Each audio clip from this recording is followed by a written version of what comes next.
সংস্কার ও গণভোট নিয়ে চলমান রাজনৈতিক সংকট সমাধানে আলোচনার টেবিলে বসতে জামায়াতের আহ্বানে সাড়া দিয়েছে বিএনপি। একে রাজনৈতিক সংস্কৃতির জন্য ইতিবাচক বলছেন বিশ্লেষকেরা। এ বিষয়ে আলোচনা করতে রাজধানীর পুরানা পল্টন থেকে আমাদের সঙ্গে যোগ দিয়েছেন গণ অধিকার পরিষদের সাধারণ সম্পাদক মোহাম্মদ রাশেদ খান এবং বসুন্ধরা এলাকা থেকে আছেন এনসিপির যুগ্ম আহ্বায়ক সারওয়ার তুষার। যাদের দুজনকেই স্বাগত জানাচ্ছি ইন্ডিপেন্ডেন্ট সংবাদে। শুরুতেই চলে যাচ্ছি সারওয়ার তুষারের কাছে এবং আপনার কাছে জানতে চাইবো যে বিএনপি জামায়াতের সঙ্গে সমঝোতায় আপনারা বসছেন কিনা। বিজলি কেবলস এর স্কিন কোটেড ইনসুলেশন আগুন প্রতিরোধী। বিজলি কেবলস, নিরাপদ আজীবন। জি, আপনাকে ধন্যবাদ। এটা কি আপনি সংস্কার বিষয়ক সমঝোতা বোঝালেন নাকি নির্বাচন কেন্দ্রিক সমঝোতা? এটা একটু পরিষ্কার হওয়া দরকার। সংস্কার বিষয়ক সমঝোতার না, আমরা তো সব দলের সাথে কথা বলার ক্ষেত্রে ওপেন আছি এবং আমাদের পজিশন গুলো আমরা জানিয়েছি, অন্যান্য দলের পজিশন আমরা জানি। কিন্তু যেটা আমাদের কাছে মনে হচ্ছে যে সরকার আজকে যে সংবাদ সম্মেলনটা করেছে এটা কিছুটা অদ্ভুত। কেন আমাদেরকে আবারও রাজনৈতিক দলগুলোকে বসতে হবে? আমরা বসতেই পারি আমাদের মধ্যে, সেটা নিয়ে বসা নিয়ে কোনো কথা না, কিন্তু কেন এখন সরকার তার কোর্টে বল গিয়েছিল সেটাকে আবার কেন রাজনৈতিক দলগুলোর কাছে দিয়ে দিল, এটা ঠিক আমরা ঠিক বুঝতে পারলাম না। কারণ আপনার কাছে সমস্ত রাজনৈতিক দল কমিশনে লম্বা সময় আলাপ আলোচনা করেছে, সেখান থেকে প্রত্যেকটা দলেরই চাওয়া পাওয়া এবং দাবি দেওয়ার মধ্য থেকে একটা সমন্বয় করে কমিশন দুই ধরনের প্রস্তাব সরকারের কাছে দিয়েছে বাস্তবায়ন পদ্ধতির ব্যাপারে। এখন সরকারকে সিদ্ধান্ত নিতে হবে যে তারা কিভাবে বাস্তবায়ন করতে চায়। কিন্তু আমরা দেখলাম, আমরা আজকে ভেবেছিলাম যে সরকারের পক্ষ থেকে সেরকম একটা রোডম্যাপ হয়তো ঘোষণা করবে সরকার, কিন্তু আমরা যেটা দেখলাম যে তারা আসলে আবারও রাজনৈতিক দলগুলোর কাছে ঠেলে দিচ্ছে। এখন রাজনৈতিক দলগুলো তো এই ব্যাপারে মানে তাদের মতামত, আমি বলবো যে সর্বোচ্চ মতামত দিয়ে রেখেছে। এর চেয়ে নতুন কি আর তারা বলবে আমার কাছে পরিষ্কার না। ফলে এটা সরকারেরই উচিত ছিল মানে একটা সিদ্ধান্তে আসা, একটা ফার্ম সিদ্ধান্তে আসা। সেটা না এসে তারা আবারও রাজনৈতিক দলগুলোকে এক সপ্তাহ সময় দিয়েছে। এটা কালক্ষেপণ ছাড়া আর কিছু মনে হচ্ছে না।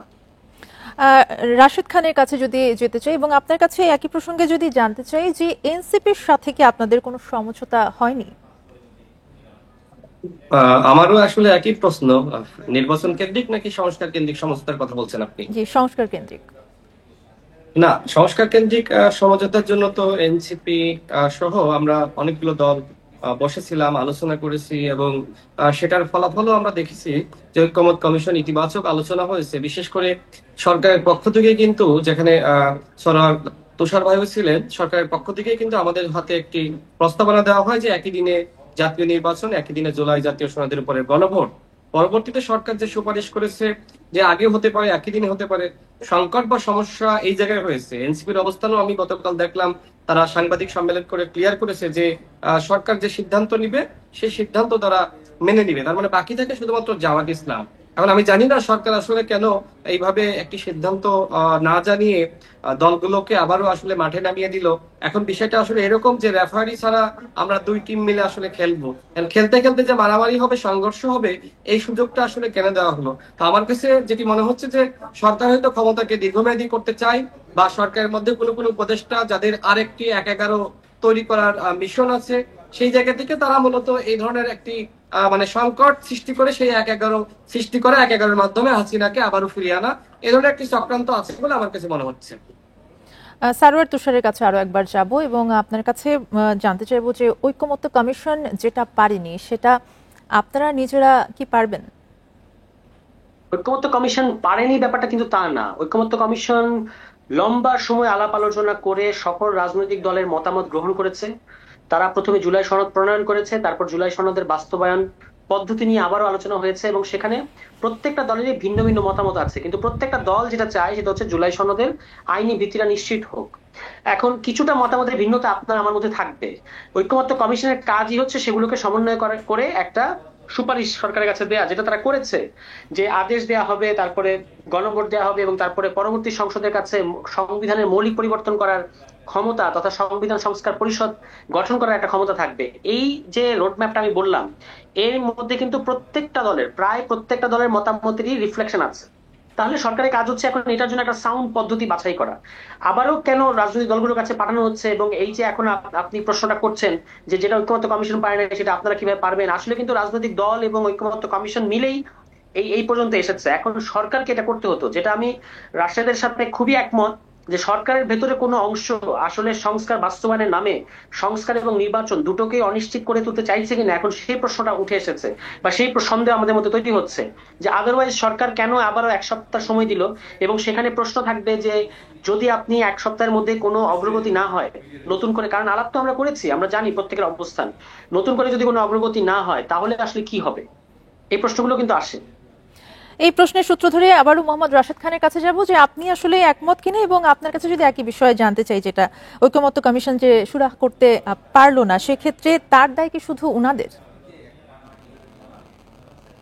দেখেন, এই ঐকমত্য কমিশন বলেন, সরকার বলেন, তারা যেহেতু সিদ্ধান্ত গ্রহণ করতে পারে নাই, আমার কাছে মনে হয় যে অযোগ্যতার পরিচয় দিয়েছে। এখন এই ধরনের অযোগ্য সরকার, অযোগ্য উপদেষ্টা পরিষদ, তারা এই ঘটনার পরে আর ক্ষমতায় থাকতে পারে এটি আমার কাছে মনে হয় না। তো সেই জায়গায় আমি তাদেরকে বলবো যে আপনারা যেহেতু আসলে আমাদেরকে ঐক্যমতে আনতে পারছেন না, তো কি করবেন এখন? এখন তো আর কিছু করার নাই। তো সেক্ষেত্রে একটি নির্বাচন আসলে দেওয়া দরকার, নির্বাচনের মাধ্যমে সরকার বিদায় নিক, পরবর্তীতে জাতীয় সংসদে যারা যাবে তারা আলোচনা করবে যে আমাদের সংস্কারটা কিভাবে হওয়া দরকার। মানে আমি এই কথাগুলো কেন বলছি, যে আমরা মোটামুটি দলগুলো 80% ঐক্যমতে আসলাম। এখন জামাত চাচ্ছে যে শতভাগ সংস্কার। এখন এই শতভাগ সংস্কারের পিছনে যে অন্য কোনো ষড়যন্ত্র বা চক্রান্ত নাই তার নিশ্চয়তা কি? দেখেন, এই 14-15 মাসে এই সরকার কতটুকু নিজের সংস্কার করতে পেরেছে? দুর্নীতি বন্ধ হয়েছে, ফ্যাসিবাদের আস্ফালন বন্ধ হয়েছে, কোনো অন্যায় অপরাধ বন্ধ হয়েছে। সরকার তো নিজে যেখানে 14-15 মাসে কোনো সংস্কার করতে পারে নাই, সেখানে সরকার এই যে শুধুমাত্র পুঁথিগত বিদ্যা আমাদের সামনে হাজির করেছে, এই পুস্তক হাজির করে এইটার মাধ্যমে কি আগামী রাষ্ট্র সংস্কার হয়ে যাবে? আমরা দলগুলোর মধ্যে কোনো সংস্কার হয়েছে? না, হয়নি। মানসিকতার মধ্যে কোনো সংস্কার হয়েছে? তো সব মিলিয়ে সরকার যেটি করতে পারতো সরকার সেটি করে নাই। এখন শেষ সময়, নির্বাচনের সময় আছে মাত্র 3 মাস।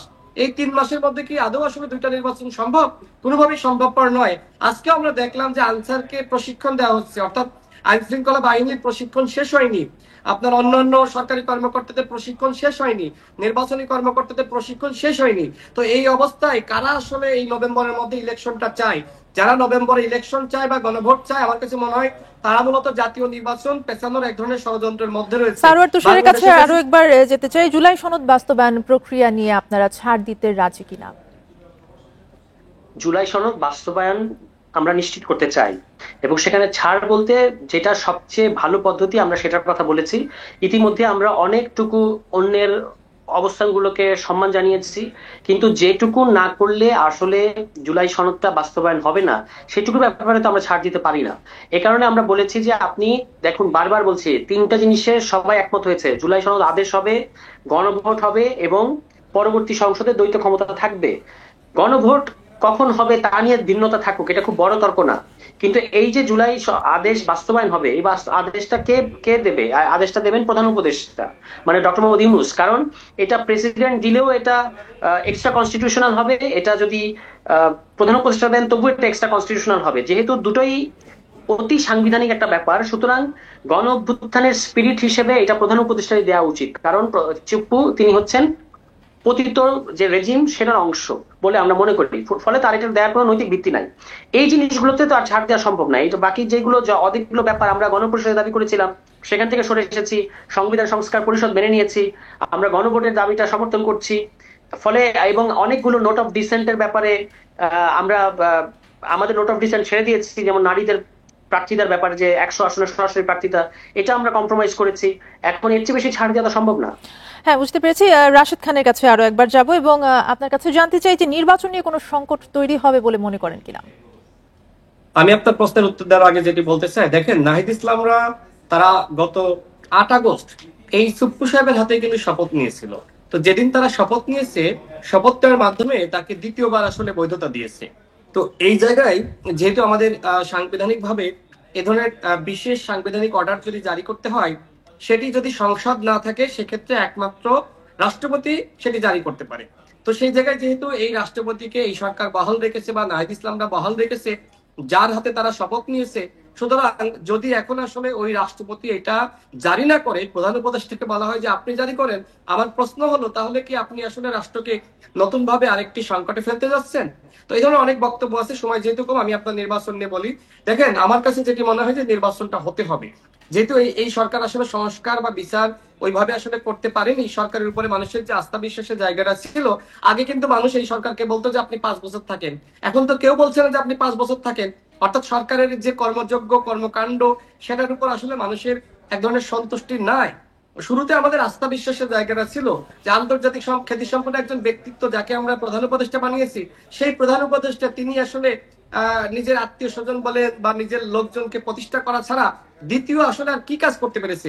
শেষ সময় চলে এসেছে, এখন তো 3 মাস সময় আছে, এই সময়ের মধ্যে নির্বাচন হতেই হবে। যদি নির্বাচন না হয় তাহলে আরেকটি 1/11 ফিরে আসবে, আর 1/11 মাধ্যমে হাসিনা প্রতিষ্ঠা পাবে। কারণটা হলো এই যে 16 বছর আমরা দেখেছি যে হাসিনা কিন্তু ফেসিবাদকে কায়েম করেছে, কিন্তু এই 15 মাসে যেখানে ফেসিবাদকে নির্মূল করা দরকার ছিল এই সরকার কিন্তু পারে নাই। তার মানে যদি 1/11 মাধ্যমে শেখ হাসিনা আবার ফিরে আসে, তো সেক্ষেত্রে কিন্তু আপনার মানে আওয়ামী লীগ আবার ক্ষমতায় যাওয়ার সম্ভাবনা থাকবে, যেহেতু ফেসিবাদ রয়ে গেছে।